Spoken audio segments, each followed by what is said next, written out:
So, okay, students.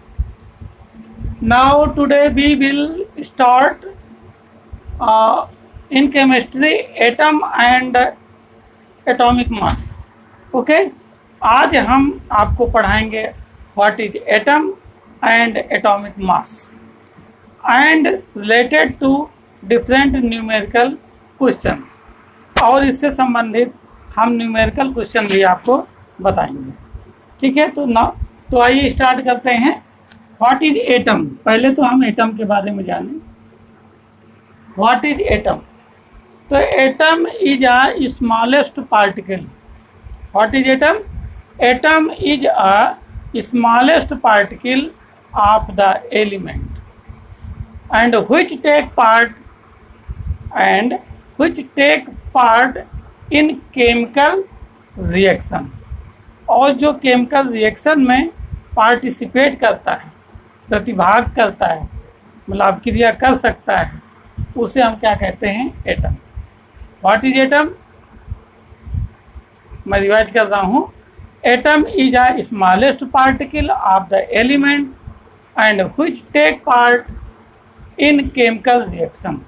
Okay, so this is a definition of atom. And what is a smallest atom. यानी या ये कहें कि कौन सा एटम ऐसा है जो सबसे छोटा है. तो जो हाइड्रोजन का एटम होता है वो सबसे छोटा होता है. Smallest particle of element is hydrogen. ठीक है. तो यहाँ पर मैं डेफिनेशन लिख देता हूँ. Atom is a smallest particle of an element which take part in chemical reaction.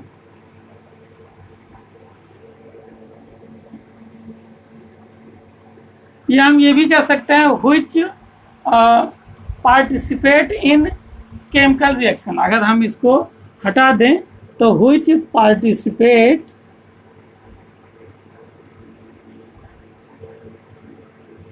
In chemical reaction, है ना.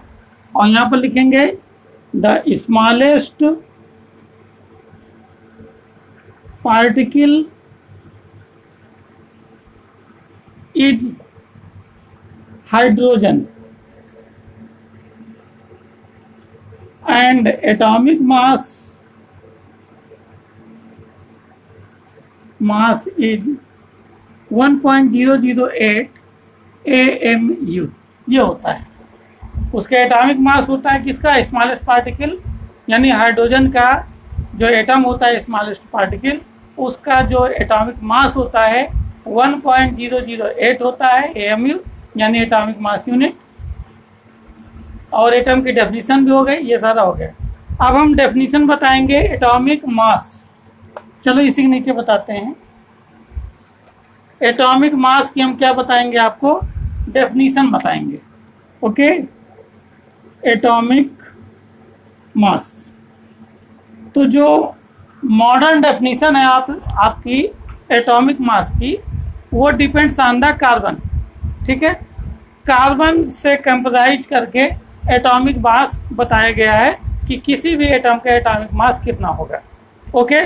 तो मैं पहले आपको बता देता हूँ what is atomic mass.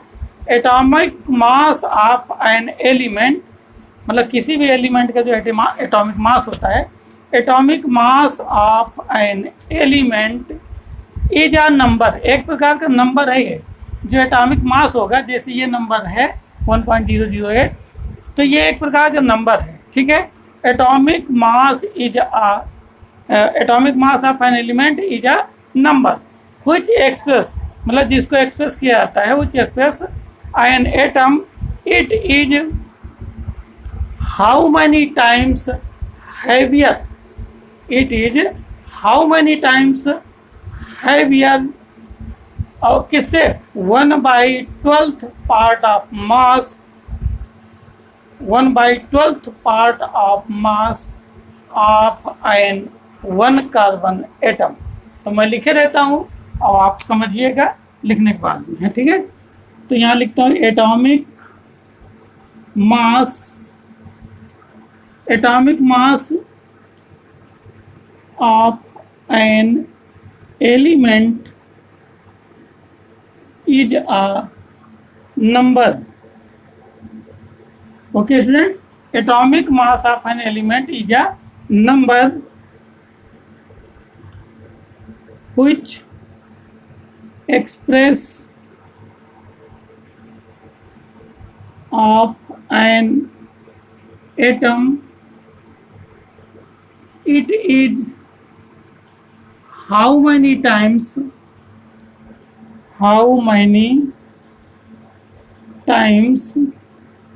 heavier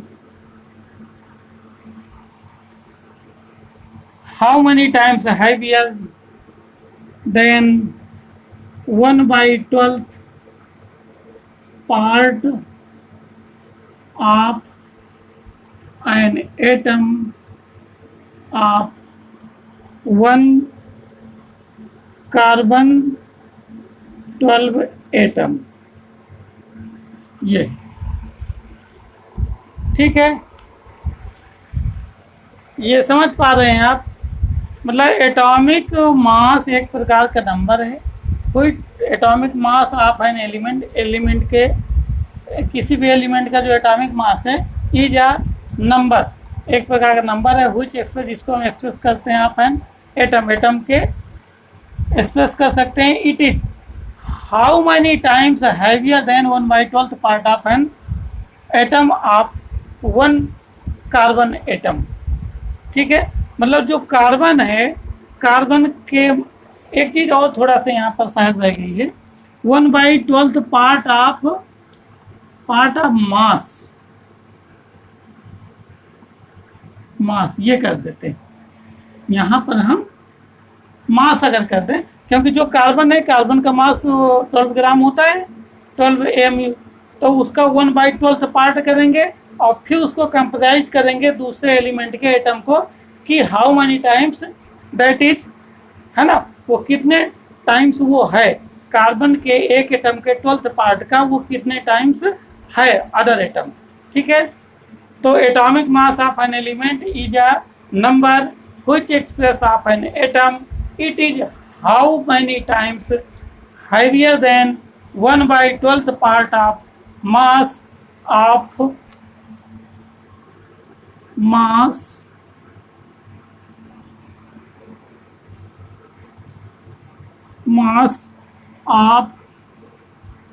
one carbon atom. ये आपकी डेफिनेशन है एटॉमिक मास की। एक बार और रिवाइज करता हूँ। Atomic mass of an element is a number which express of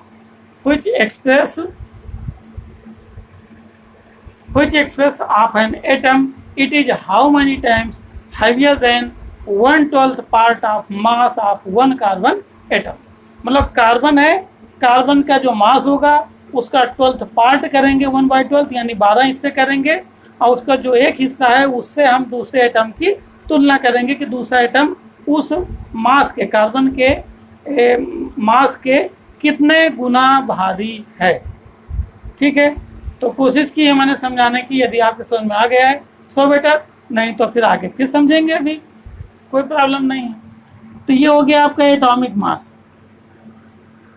अब हम थोड़ा सा आपको रिलेशनशिप बताएंगे कि रिलेशनशिप क्या होती है और किसको क्या कहते हैं। उसके पहले आपको कंपाउंड पता होना चाहिए। क्या पता होना चाहिए? कंपाउंड। तो मैंने कंपाउंड बेसिक केमिस्ट्री में आपको बताया है 10th की, ठीक है, उसमें पार्ट पड़ा हुआ है। और अगर आपको ना मालूम हो तो आप चैनल में जहाँ फोटो है वहाँ क्लिक करिए, और क्लिक करेंगे तो आपको ऊपर चैनल मेरा खुल जाएगा, उसमें होम, वीडियो और प्लेलिस्ट लिखा होगा लेफ्ट टू राइट जाने पर। तो प्लेलिस्ट में आप क्लिक करेंगे तो वहाँ पर अलग अलग पार्ट आपको एक ही सेगमेंट के क्रम से मिल जाएंगे। ठीक है, तो केमिस्ट्री वाले में आप कंपाउंड विद आयन देख सकते हैं, how form the compound from the ion, ion से किस प्रकार हम बनाते हैं कंपाउंड को। तो मान लीजिए हम एक सोडियम कार्बोनेट लेते हैं, ठीक है, तो हम इसका मॉलिक्यूलर मास निकालना है। क्या निकालना है? Molecular mass. यदि हमें ये निकालना है तो हम कैसे निकालेंगे? हम ये जितने भी एलिमेंट हैं इन सभी का एटॉमिक मास लिखेंगे और जितने एटम हैं उस एलिमेंट के उससे मल्टीप्लाई करके सबको ऐड कर देंगे। सोडियम का 23 होता है, 23 इंटू कितने हैं सोडियम एटम 2, प्लस कार्बन एक ही एटम है 12, ऑक्सीजन का 16 होता है और कितने एटम है 3, और 23 दूनी 46, 12 और 16 3 48, 8 2 10, 6 16, 5 1 6 4 10, 106 क्या हो गया? Molecular mass of sodium carbonate. तो केमिस्ट्री में अभी मैं बताऊंगा स्टार्टिंग से भी, ये थोड़ा सा एक चैप्टर मुझे बताना था कुछ बच्चों के लिए तो मैं बता रहा हूँ। यानी इसका क्या होगा? मॉलिक्यूलर मास 106 ग्राम। अब मैं अपने क्वेश्चन में आता हूँ जो मुझे बताना है। तो ये जो 106 मॉलिक्यूलर मास आ गया ना, molecular mass of Na2CO3 equal कितना है? 106। अगर ग्राम में शो करेंगे तो 106 ग्राम हो जाएगा। ठीक है, तो आपका अब इसको हम क्या क्या लिख सकते हैं, बड़े अच्छे ढंग से समझिएगा, कोशिश कीजिएगा। हम इतने को लिखेंगे 1 मोल, यानी 106 ग्राम ऑफ Na2CO3 इक्वल 1 मोल। हम इसको इतना 1 मोल भी कहेंगे, इसको हम 1 atom 1 gram atom 1 gram atom भी कहेंगे,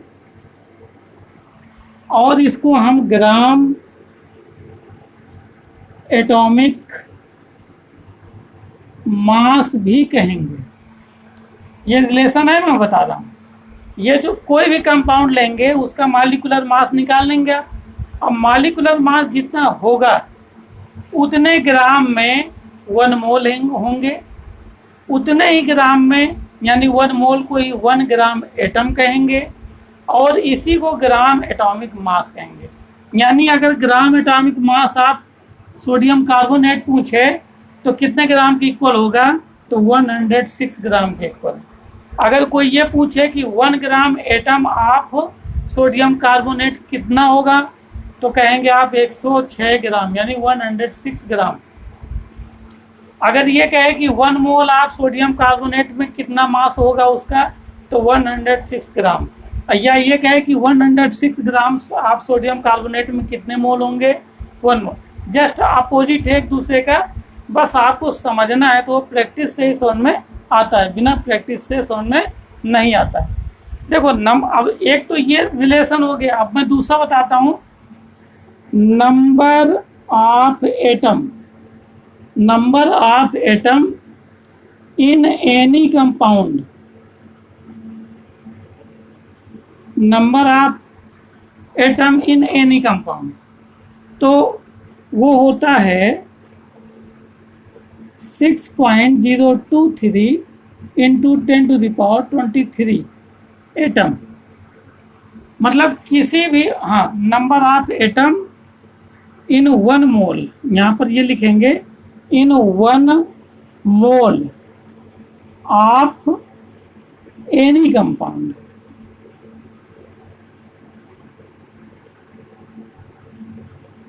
ये मतलब कोई भी कंपाउंड हो, XYZ दुनिया का कोई भी कंपाउंड हो, उसके 1 मोल में नंबर ऑफ एटम कितने होंगे। अब आप यहाँ पर देखिए कि नंबर ऑफ एटम और 1 ग्राम एटम में बहुत अंतर है, डिफरेंस, जमीन आसमान का अंतर है। और कहीं ना कहीं आप क्या हो जाओगे? कंफ्यूज हो जाओगे। नंबर ऑफ एटम अलग चीज है और 1 ग्राम एटम अलग चीज है। 1 ग्राम एटम का मतलब होता है 1 मोल, और नंबर ऑफ एटम का मतलब होता है 1 मोल में या 1 ग्राम एटम में कितने एटम होंगे। यहाँ पर कितने एटम है ये नहीं पूछा जा रहा है। ये 1 ग्राम एटम का मतलब है 1 मोल, और 1 ग्राम एटम का मतलब ये भी है कि molecular mass of any compound. 1 gram atom अगर लिख दिया जाए तो नंबर ऑफ एटम से मतलब नहीं है उसका मतलब जिसमें पूछे उससे होगा। तो नंबर ऑफ एटम आपकी दूसरी चीज़ है, और 1 ग्राम एटम और ग्राम एटॉमिक मास ये सब आपस में रिलेटेड तो हैं, लेकिन हैं सब एक दूसरे से भिन्न यानी डिफरेंट। ठीक है, तो आपको यही समझना है, और ये तभी आपको आएगा, मैं जब डिफरेंट क्वेश्चन आपको दूंगा आप सॉल्व करोगे और मैं बताऊंगा तभी आप आएगा, अन्यथा बहुत ही दिक्कतें आती है, मैंने बहुत से बच्चों को देखा है। तो number of atom in 1 mole of any compound is this, और इसी को हम ये भी लिख सकते हैं number of atom in 1 gram atom of any compound equal ये भी होगा 6.023 इंटू 10⁻23। मतलब चाहे हम 1 मोल में कहें कि कितने नंबर ऑफ एटम होते हैं किसी भी कंपाउंड के, और चाहे हम 1 ग्राम एटम कह दें कि how many atoms in 1 gram atom of any compound, तो भी आपका इतना ही एटम आएगा। ठीक है, या अगर हम कहें कि ग्राम atomic mass of any compound how many atoms, तो उसका भी आंसर यही होगा। अब आप कितना इसको समझ पा रहे हैं, जितना मैं बता रहा हूँ वो एक अलग मैटर है। अच्छा, ये समझ में तभी आएगा जब आपको बेसिक कॉन्सेप्ट बिल्कुल अच्छे ढंग से क्लियर होंगे, यानी आपको एलिमेंट पता हो, कंपाउंड पता हो, चार्ज पता हो, और पीरियाडिक टेबल पता हो। तो पीरियाडिक टेबल भी मैं जल्दी ही बताऊंगा। ठीक है, पीरियाडिक टेबल में आपको सभी एलिमेंट्स के नेम विद सिंबल आने चाहिए। ठीक है, अगर इतना आता है तो आपको atomic number, number of electron, number of proton and number of neutron automatically आपको आ जाएगा। मतलब एक चीज़ पढ़ेंगे आपको 4 चीज़ें ऑटोमेटिकली आ जाएंगी, और कहीं ना कहीं फिर केमिस्ट्री हम लोगों को आने लगेगी अच्छे ढंग से। तो यहाँ पर ये मैं समझा रहा था कि ये सब एक दूसरे से किस प्रकार रिलेटेड। तो क्या चीज़ें इसमें हो गई, एक तो मॉलिक्यूलर मास हो गया, 1 मोल हो गया, 1 ग्राम एटम हो गया, ग्राम एटॉमिक मास हो गया, और total number of atom in 1 मोल या इन 1 ग्राम एटम या इन ग्राम एटॉमिक मास या molecular mass of any compound is equal to the number of atom 6.023 into 10⁻23। Okay, अब एक चीज़ और आती है वॉल्यूम। तो जिस प्रकार नंबर ऑफ एटम है 1 मोल में इतने, 1 ग्राम एटम में इतने, ग्राम एटॉमिक मास में इतने, molecular mass of any compound इतने, ठीक इसी प्रकार वॉल्यूम भी होता है। मैं लिखता हूँ volume of 1 mole of any compound, ये कितना होता है 22.4 लीटर। अब यहीं से आप समझिए, मैं आगे लिखूंगा नहीं, मैं केवल समझा रहा हूं आपको। देखिए, जो वॉल्यूम होता है किसी भी कंपाउंड का, तो उस कंपाउंड के 1 मोल का वॉल्यूम होगा वो 22.4 लीटर, और अगर 1 मोल का उस कंपाउंड का वॉल्यूम है इतना, तो उसी कंपाउंड के 1 ग्राम एटम का भी वॉल्यूम 22.4 लीटर होगा। उसी कंपाउंड के ग्राम एटॉमिक मास का वॉल्यूम भी 22.4 लीटर होगा। उसी कंपाउंड के मॉलिक्यूलर मास का वॉल्यूम भी इतना होगा। अब मॉलिक्यूलर मास क्या होता है, इस प्रकार जैसे हमने सोडियम कार्बोनेट का 106 ग्राम निकाला था, ठीक किसी भी कंपाउंड का आप उसी प्रकार निकालेंगे। जैसे मान लो हम दूसरा ले लेते हैं कैल्शियम कार्बोनेट, तो कैल्शियम का 40, 12, 16 3 48, 8 2 10, 4 2 8 1 9 1 10, 100 आ गया। कैल्शियम कार्बोनेट का 100 ग्राम आ गया, अर्थात कैल्शियम कार्बोनेट का जो 1 मोल होगा इक्वल होगा 100 ग्राम के। तो चाहे 1 मोल आप कैल्शियम कार्बोनेट कहें, वॉल्यूम निकालना है तो इतना होगा, और चाहे हम लिखें 100 ग्राम आप कैल्शियम कार्बोनेट, वॉल्यूम आप 100 ग्राम आप कैल्शियम कार्बोनेट, तो इक्वल हो जाएगा 22.4 लीटर। सेम वही होगा। हाँ, ये कहीं ना कहीं एक दूसरे में मिक्स बहुत हो जाते हैं। तो आपको जितना ज़्यादा प्रैक्टिस करेंगे, जितना ज़्यादा समझेंगे कि ये कौन सा है, ये कैसे है, ये कैसे है, इसका यहाँ से कैसे है। अब देखिए आपको 3-4 चीज़ें मिली, एक तो ये हो गया, 2 हो गया, 3 हो गया, नंबर ऑफ एटम 4 हो गया, और वॉल्यूम ऑफ कंपाउंड ये 5 चीज़ें हो गई।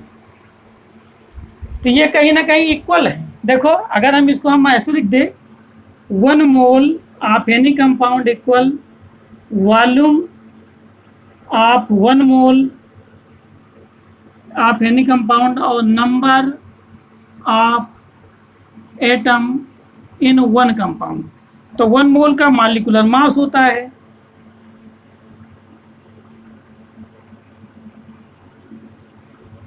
और वॉल्यूम कितना होता है 22.4 लीटर, और नंबर ऑफ एटम 6.023 इंटू 10⁻23। दिखाई पड़ रहा है बच्चों आपको?